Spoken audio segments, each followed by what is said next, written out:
allí su Biblia entonces Lucas capítulo 7, verso 11. Lo tiene uno solo. ¿Hay alguien más que lo tenga? Bien, si no lo proyectan aquí, pero es bueno también traer la Biblia. Dice, aconteció después que él iba a la ciudad que se llama Naín, e iban con él muchos de sus discípulos y una gran multitud. Cuando llegó cerca de la puerta de la ciudad, de aquí que llevaban a enterrar a un difunto, hijo único de su madre, la cual era viuda, y había con ella mucha gente de la ciudad. Y cuando el Señor la vio, se compadeció de ella y le dijo, no llores. Y acercándose, tocó el féretro, y los que llevaban se detuvieron, y dijo, joven, a ti te digo, levántate. Entonces se incorporó el que había muerto y comenzó a hablar y le dio a su madre, y todos tuvieron miedo y glorificaban a Dios diciendo, un gran profeta se ha levantado entre nosotros y Dios ha visitado a su pueblo. Y se extendió la fama de él por toda Judea y por toda la región de alrededor. Amén. Señor amado, gracias te damos en esta hora, Jesús. Queremos alabar, glorificar, exaltar tu nombre, Señor amado, aleluya. Estamos agradecidos en esta hora, Padre Celestial, de estar en este lugar. Estamos agradecidos, Dios eterno, porque tú estás para bendecir a tu pueblo, llenarlo de gracia, de poder, de bendición, de unción. Señor amado, en el nombre de Jesús, tú estás aquí, Dios mío, para fortalecernos, para bendecirnos, Padre amado, en el nombre de Cristo. Por eso te rogamos en el nombre del Señor que tú manifiestes tu gracia, que tú manifiestes tu poder y que tú manifiestes tu bendición, Señor amado, sobre cada uno de nosotros, Señor Jesús. Mueve tu mano poderosa, mueve tu mano gloriosa, mueve tu mano eterna, Padre amado, en el nombre de Jesús, Señor eterno, y te damos las gracias, Padre Santo. Aleluya. Amén. Y amén. Gloria sea el nombre del Señor. Aleluya. ¿Se acuerdan del mensaje del domingo pasado? ¿Se acuerdan de la pregunta que hicimos como resumen del sermón de la lengua? ¿Quién es Jesús para ti? Amén. De eso hablamos el domingo pasado. ¿Quién es Jesús para ti? Amén. ¿Es un bombero? ¿Es un mandadero? ¿Es un fletero? El Hijo del Dios viviente. Esa es la respuesta de Pedro. Tú eres el Hijo del Dios viviente. Y esto implica, hermanos, mucho. Implica muchas cosas que debemos nosotros tener en cuenta en nuestras vidas. Entre ellas que estamos hablando del Hijo de Dios, del Todopoderoso, de aquel que puede cambiar cualquier situación en la vida, de aquel, hermanos, que se compadece de nosotros a veces cuando estamos en distintas necesidades. Es un Dios compasivo. Y cuando hablamos de que es un Dios compasivo, no es alguien que está allí en calidad de espectador a ver qué es lo que pasa en nuestra vida o cómo nosotros reaccionamos. No es así. Es alguien que se compromete con nuestra condición y nos ayuda para que podamos siempre salir adelante en el nombre de Jesús. Es el Hijo del Dios viviente. Es el Mesías prometido. Es el Dios todopoderoso. Gloria sea el nombre de Jesús.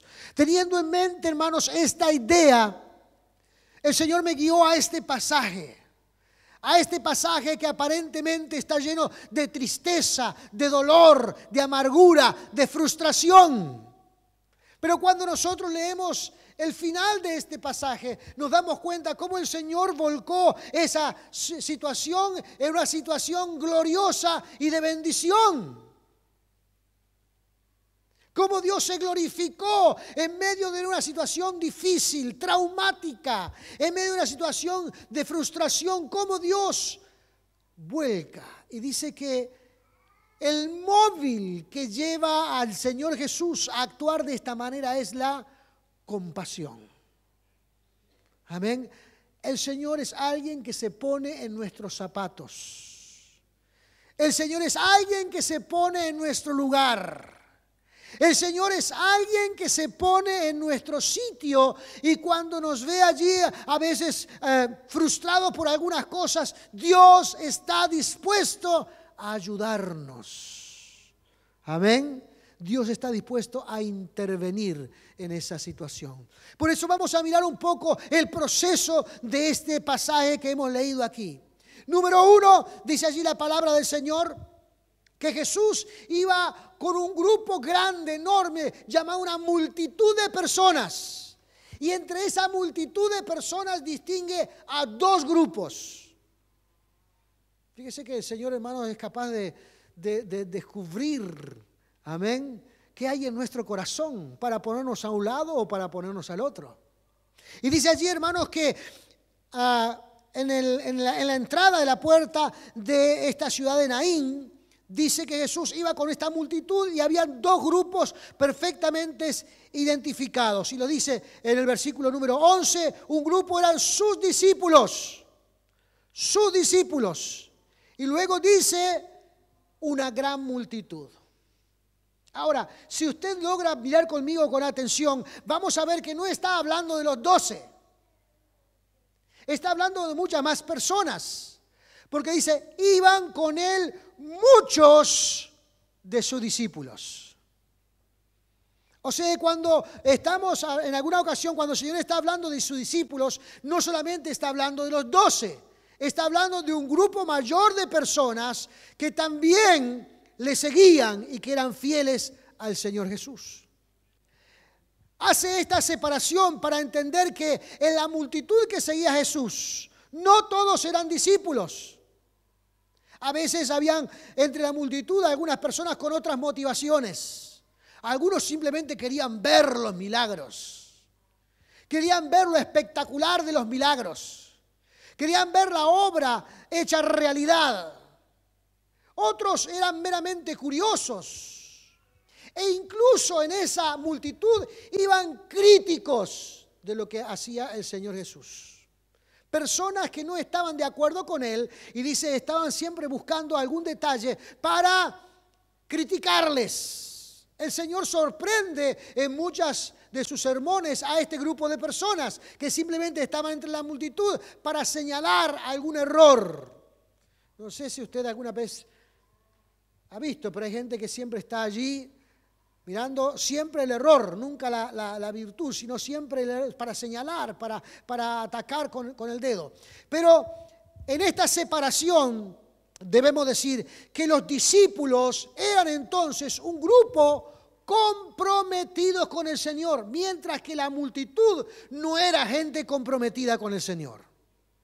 Los discípulos son aquellos que están comprometidos con la palabra de Dios, comprometidos con el mensaje del Señor, comprometidos con las enseñanzas de Cristo, comprometidos con la visión de Dios, comprometidos con el plan divino del Dios de los cielos. Discípulos son aquellas personas que están asumiendo o asumirán un compromiso de fidelidad con el Señor Jesucristo. Entonces es allí en donde el Señor hace la diferencia. Allí está la multitud, pero aquí está la gente que está comprometida conmigo. La gente que está comprometida con el mensaje. La gente que está comprometida con la visión. La gente que está comprometida con el poder sobrenatural de Dios. Y por eso nosotros también debemos identificarnos con ese grado de fidelidad en el Señor. ¿Somos fieles a Cristo? Debemos decir amén. Debemos decir amén. Amén. Debemos agradecer a Dios porque somos parte del discipulado del Señor Jesús. Eran muchos los discípulos del Señor. ¿Se acuerda que en un momento dice que mandó a predicar el Evangelio a 70 personas? ¿Se acuerda que lo envió de dos en dos a predicar el Evangelio? En otra ocasión envió a otro grupo también en el aposento alto después de que Cristo murió y resucitó. ¿Cuánto dice que estaban en el aposento alto? 120, así que siempre había gente que estaba comprometida, que no estaban en el grupo de cercanos de Jesús como los 12 discípulos, pero había gente comprometida, hermanos, con el Evangelio, comprometida con la palabra de Dios, comprometida con el poder de Dios, comprometido con el propósito divino. La pregunta es, ¿usted tiene este grado de compromiso? Si tiene este grado de compromiso, por lo menos dígame amén.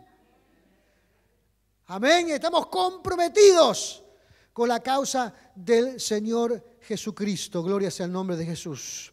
Dice aquí, hermanos, que cuando estaban llegando enfrente de la puerta, sale un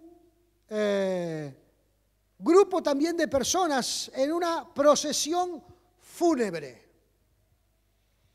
Saliendo de la misma puerta, ellos estaban entrando y de la ciudad hacia afuera estaban saliendo, porque los cementerios no estaban adentro de las ciudades, estaban fuera de las ciudades. Las ciudades generalmente estaban amuralladas y tenían una puerta de entrada y de salida para protegerse de cualquier invasión. Entonces los cementerios estaban fuera de las ciudades, así como también algunas enfermedades se trataban fuera de la ciudad para que no contaminasen al resto del pueblo. Y saliendo de la ciudad, dice que venía con esta madre un gran grupo de personas. Dice el versículo número 12 que venían con esta madre. Dice verso 12, cuando llegó cerca de la puerta de la ciudad de aquí, que llevaban a enterrar a un difunto hijo único de la madre, la cual era viuda, y había con ella mucha gente de la ciudad. Mucha gente de la ciudad. Así que no era una familia desconocida, era una familia muy conocida, porque la gente que acompaña, generalmente acompañan a aquel que conoce. Amén. De hecho, hay un viejo adagio que dice por ahí, si tú quieres saber si una persona fue querida o no, tienes que ir el día que muera. Eso lo dicen afuera. Si vos querés saber si una persona fue querida en el pueblo o en la ciudad, o por lo menos fue reconocida, tienes que ir el día de su velorio, porque allí va la gente que echa de menos a esa persona que ha partido. Aquí parece que había mucha gente que echaba de menos a este muchacho, que echaba de menos a este joven. Y hace mención este pasaje, hermanos, de dos salvedades importantes. Dice que era hijo único y la mamá era viuda. ¿Por qué hace mención Jesús de estas dos cosas? ¿O por qué la palabra hace mención de estas dos cosas? Porque esto es un agravante muy importante para la situación de esta mujer. Quedaba completamente sola y desamparada. Sola y desamparada.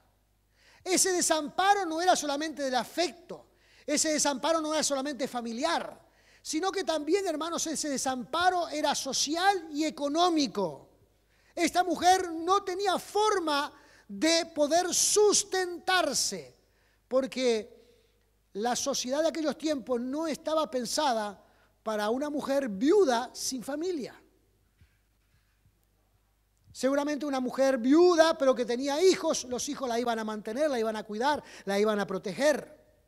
Pero una mujer que se quedaba completamente sola, sin hijos y sin esposo, estaba sin ningún tipo de recurso en la vida.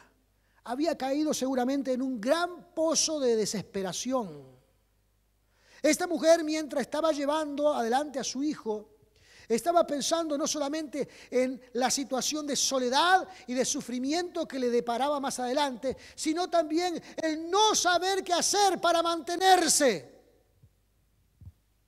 Era una situación, hermanos, realmente muy calamitosa. Por eso aquí hace la salvedad de que era su único hijo había muerto y también era viuda. No había forma de que se pudiera sostener. Estaba totalmente desamparada, en un estado de soledad y un futuro muy oscuro, sin saber qué hacer. Ahora dice que cualquier persona, hermanos, que está pasando por una situación semejante, cuenta, dice aquí la palabra del Señor, con la compasión del Señor Jesucristo. Si es un hijo de Dios, si es un creyente, si es un discípulo de Cristo, siempre contará con la compasión del Señor Jesucristo. Amén. Así que cuando uno está allí, hermanos, a veces pensando en su cabeza, ¿qué voy a hacer ahora? ¿Cuál será el paso que voy a dar? Para la situación que se me presenta en este momento, mi situación es bastante oscura. bastante tenebrosa, no sé cómo voy a salir adelante. Sepa que Dios ya dejó de ser un espectador para mirar la situación de su vida, sino que el Señor ahora va a ser un jugador que va a lidiar con usted para que usted pueda salir adelante. Señor, hermanos, el Cristo de la gloria, del cual creemos, el cual aquí está la palabra del Señor, Él está, hermanos, automotivado para ayudar a la gente. Él está automotivado para bendecir y para fortalecer y para dar capacidad y para dar salida. El Señor está motivado, Él quiere ayudarte. No tienes que estimularlo, ni tienes que hacer una oración, hermanos, ni tienes que tener una fe extraordinaria, ni tienes que abrazar ninguna cuestión en tu vida, ni hacer ninguna promesa, porque Dios, Él quiere ayudarte. Jesucristo, hermanos, es un Dios compasivo, que se compadece de nuestra situación. A veces pensamos y a veces ilustramos oraciones donde nos da la imagen de que Jesús es alguien que simplemente mira el problema y parece que no quisiera hacer nada. He escuchado oraciones, hermanos, donde la gente salta, se estremece, grita, hace todo tipo de cosas tratando de hacer que el Señor haga algo, porque parece que tienen a un Dios que está allí simplemente mirándolos. El Dios al que nosotros servimos, el Dios anunciado aquí en la palabra, el Dios del cual nosotros somos discípulos, hermanos, Él jamás se quedará mirando. Él actuará, Él bendecirá, Él ayudará, Él abrirá camino, Él abrirá puertas, Él hará lo necesario para que podamos salir de esas situaciones en las cuales vivimos. Dios es un Dios poderoso. Amén. Así que cuando usted ore y cuando usted busque al Señor por una situación, usted crea que Jesucristo ya tiene la salida. Y digo además, cuando uno sabe que Dios va a actuar, de que Dios va a obrar, de que Dios se transformará en alguien que actuará en nuestro beneficio, ya es tiempo en nuestra mente de agradecer por lo que Dios va a hacer. Agradecerle. Gracias, Señor, porque estás conmigo.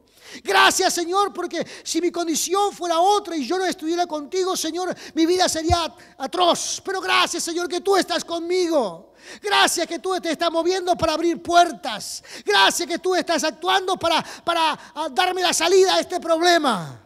Así que usted puede ya agradecerle anticipadamente. Porque la palabra, hermano, nos dice que Cristo es el Hijo de Dios viviente y es compasivo, se compadece de nosotros, se pone en nuestros zapatos, está en nuestro andar y nos quiere ayudar siempre. Gloria sea el nombre de Jesús. Aleluya, gloria sea el nombre de Cristo. Gloria sea el nombre de Cristo. No hay situación más difícil que la situación de esta mujer. Para ella todo había acabado.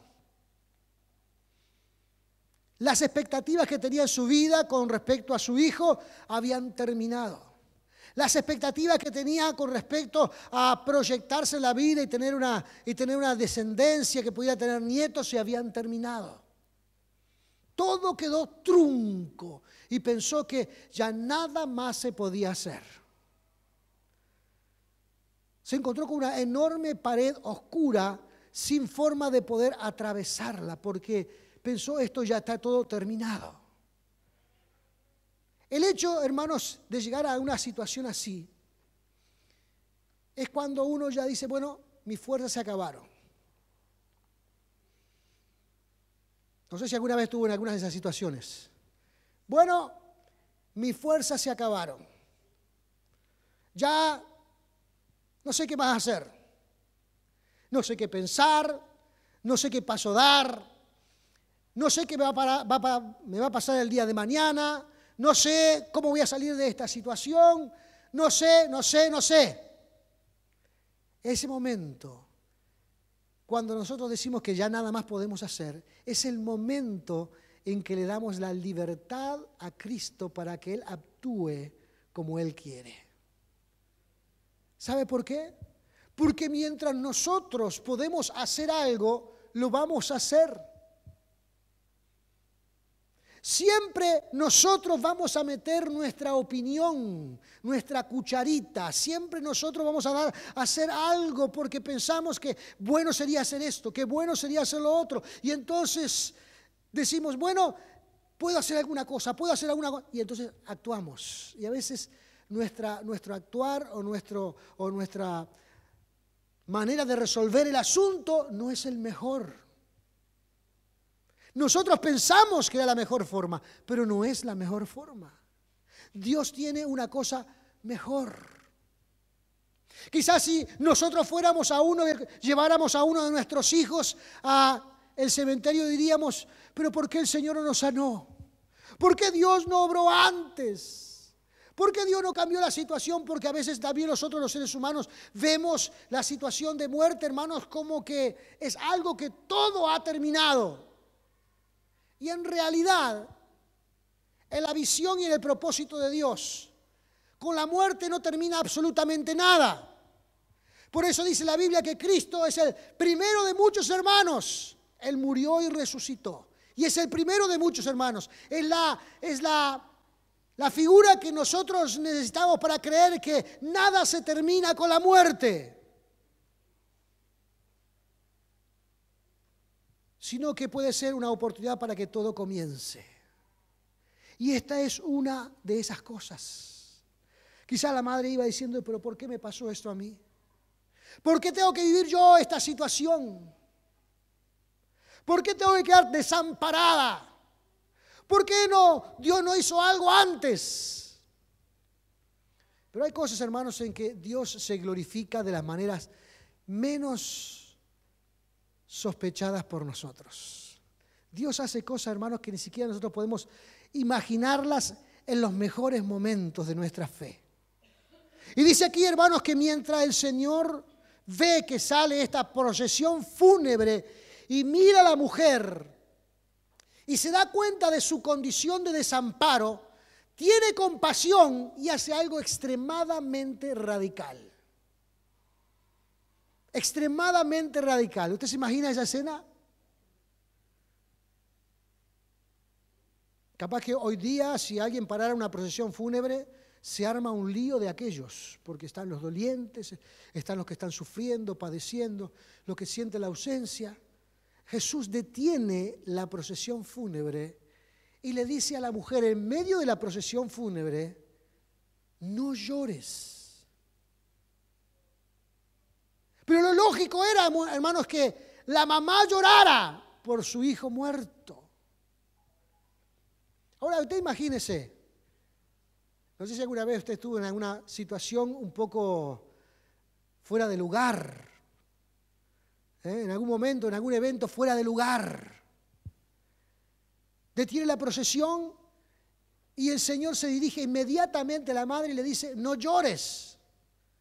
Hermanos, los críticos de que le dije de la multitud estaban sacando números y boletos para poder hablar y decir sus críticas. ¿Cómo es que le va a decir a la mamá que no llore? Esta mujer está sufriendo, perdió su único descendiente. ¿Qué está diciendo? ¿Cómo va a detener una procesión fúnebre? No puede detenerla, nadie puede hacerlo. Este es un momento ceremonial, es un momento muy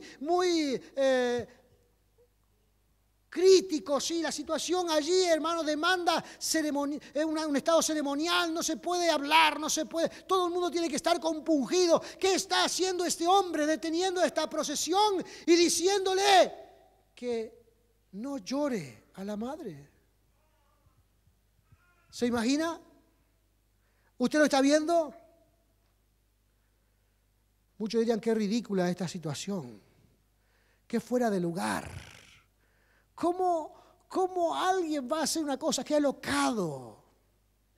¡Qué cosa más loca! Pero el Señor Jesús, hermanos, en situaciones extremas, nos enseña de su poder y de su autoridad, hermanos, sobre la vida de los que estamos aquí en esta tierra. Amén. El Señor lo iba a hacer antes también en Capernaum. ¿Se acuerda cuando Lázaro?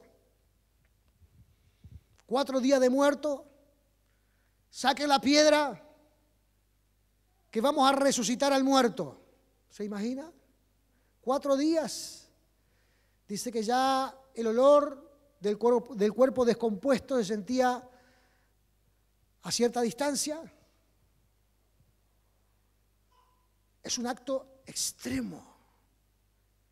¿Acaso no estamos hablando de un Dios todopoderoso? ¿Acaso no estamos hablando de aquel que tiene autoridad sobre la vida y sobre la muerte? ¿Acaso no estamos hablando de aquel que puede cambiar cualquier cosa de esta vida, hermanos, en lo que Él quiera? ¿Acaso no estamos hablando del Dios todopoderoso? Aquel que se pone en tus zapatos y quiere hacer una cosa radical para que pueda ser bendecido y ayudado. A veces hay momentos, hermanos, que debemos llegar a una situación extrema para que le demos libertad a Jesús, para que Él pueda obrar y manifestarse.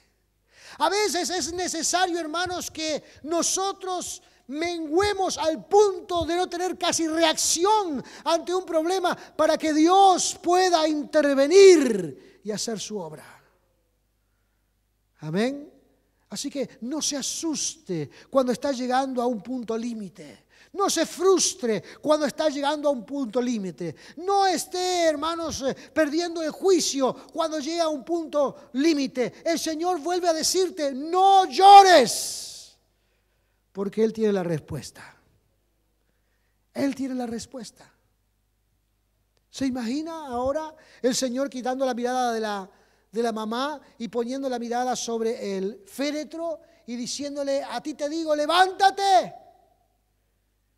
¿Cómo lo ve eso usted? Algunos creen, hermanos, que estos incidentes realmente no son reales.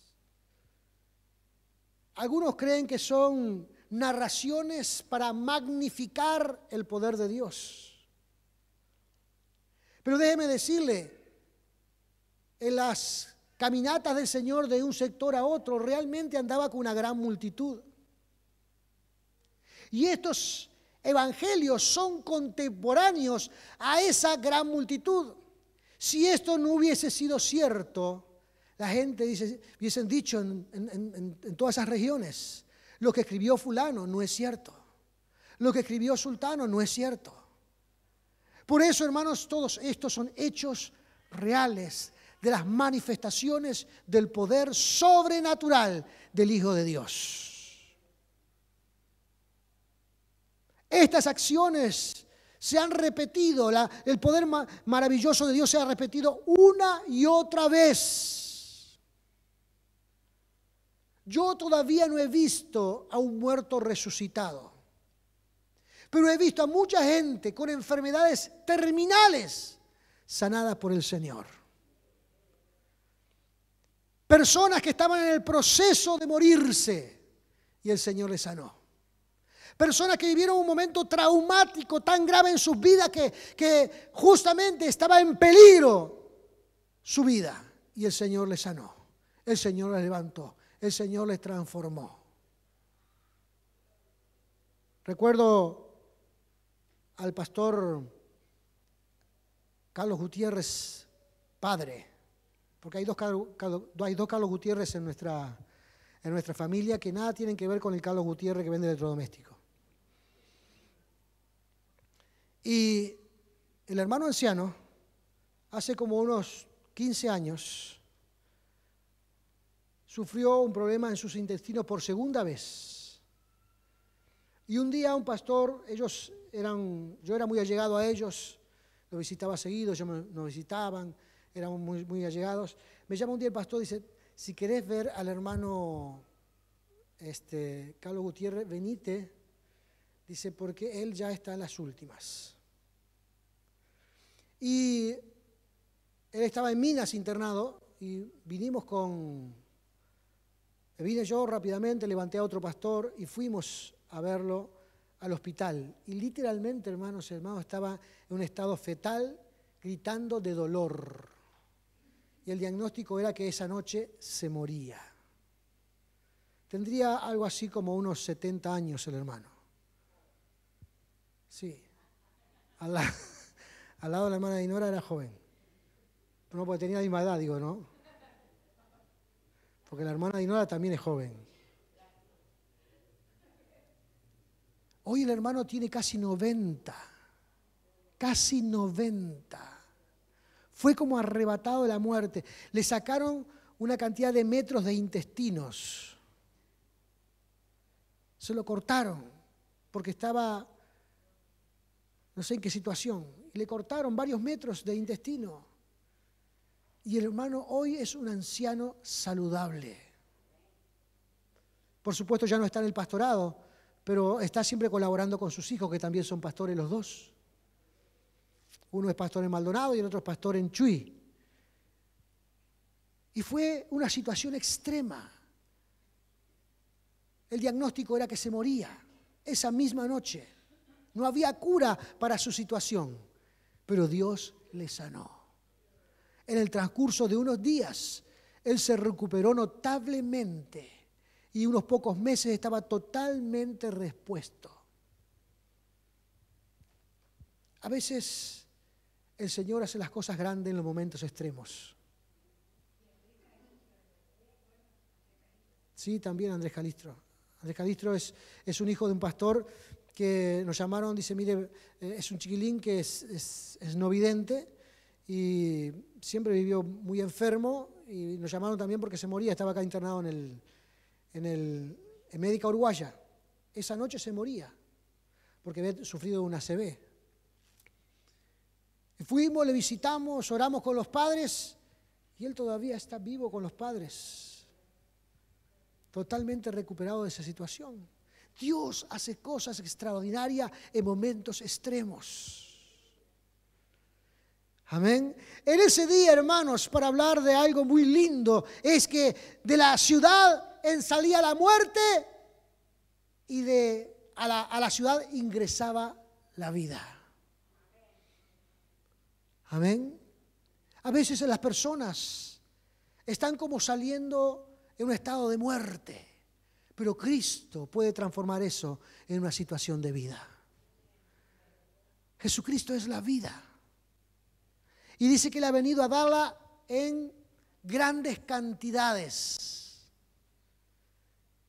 Concretamente la Biblia lo describe como vida en abundancia. Así que usted decide si es un discípulo comprometido, si es alguien que se ha elevado su nivel de fidelidad de Dios en un alto grado de compromiso. Usted, hermanos, está siendo cuidado por el Rey de Reyes y Señor de Señores. Y si es alguien que por alguna razón se ha distanciado, no está tan metido en la cosa, déjeme decirle, esta es una gran oportunidad, un gran momento. Usted hoy día puede dar un gran paso para aferrarse del Dios de los cielos, para aferrarse del Cristo de la gloria, para aferrarse del Dios todopoderoso. Gloria sea el nombre de Jesús. La decisión está en nosotros. Amén. Nosotros somos los que tenemos que poner en primer lugar al Señor. Nosotros somos los que tenemos que vivir de acuerdo a los mandamientos de Cristo. Nosotros somos los que tenemos que elevar el nivel de fidelidad a Dios. Dios está allí, hermanos, sabiendo cuál es nuestra situación. Y a Él no hay que motivarlo, Él ya está motivado para ayudarnos. Amén. Entonces, a veces cuando se pone a orar por alguna dificultad, hermano, clame en fe de que Dios está cuidándolo y protegiéndolo. No haga oraciones tratando de convencer al Señor que haga algo, porque el Señor ya está convencido. No haga oraciones donde le esté diciendo al Señor qué cosas debe de hacer, porque el Señor sabe mejor que nosotros lo que debe de hacer. Crea, abrace la fe. Amén. Y deje estar en las manos del Señor para que Dios esté manifestando su poder con libertad en nuestras vidas. Sea un discípulo. Amén. Sea un discípulo del Señor. Alguien que le sigue con fidelidad. Y Dios se encargará de usted. Póngase de pie en esta hora. Aleluya.